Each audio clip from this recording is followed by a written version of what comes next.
अलैकुम रहमतुल्लाहि व बरकातुहू।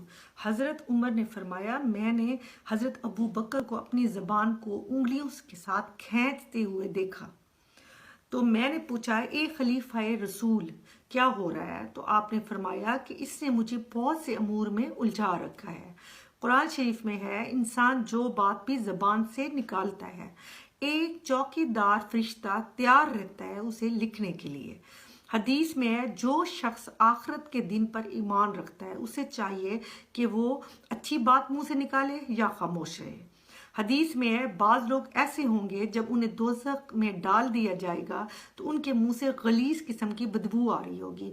तो अहले दोज़ख चीख उठेंगे कि ये कौन लोग हैं जिन्होंने दोज़ख को गलाजत से भर दिया है।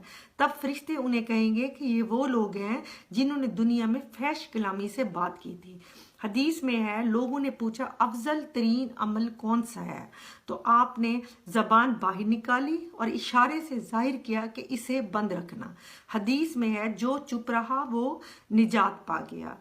आदमी को जो चीज़ें भी दी गई हैं उनमें दराज जबान से बदतर कोई चीज़ नहीं है। मुआज बिन जबल से रिवायत है, लोग जहन्नुम में अपनी जबान की वजह से मुंह के बल और नाक के बल डाले जाएंगे।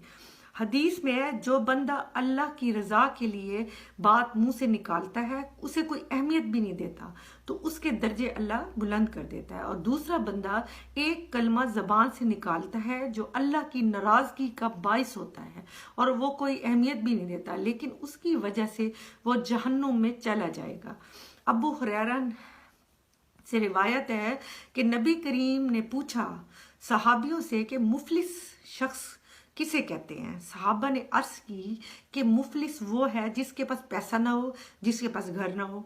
तो आपने फरमाया, नहीं, मेरी उम्मत का मुफलिस शख्स वो है जो क़यामत के दिन नमाजें, ज़कात, सदकात और नेकियां लेके आएगा, लेकिन उसने किसी को गाली दी होगी, किसी के साथ बुरा सलूक किया होगा, किसी की गीबत की होगी और किसी का मजाक उड़ाया होगा और किसी की चुगलखोरी की होगी। तो लोगों में उसकी नेकियां तकसीम कर दी जाएंगी और अगर नेकियां ख़त्म हो गई तो लोगों के गुनाह उस पर डाल दिए जाएंगे और उसे जहन्नुम में डाल दिया जाएगा। हज़रत ईसा से लोगों ने दरख्वास्त की कि हमें कोई ऐसी बात सिखाएं जिससे हम बहिश्त में चले जाएं। तो आपने फरमाया, खामोश रहो। लोगों ने कहा, ऐसा तो मुमकिन नहीं है। तो आपने फरमाया, सिवाय अच्छी बात के मुंह से कुछ ना निकले।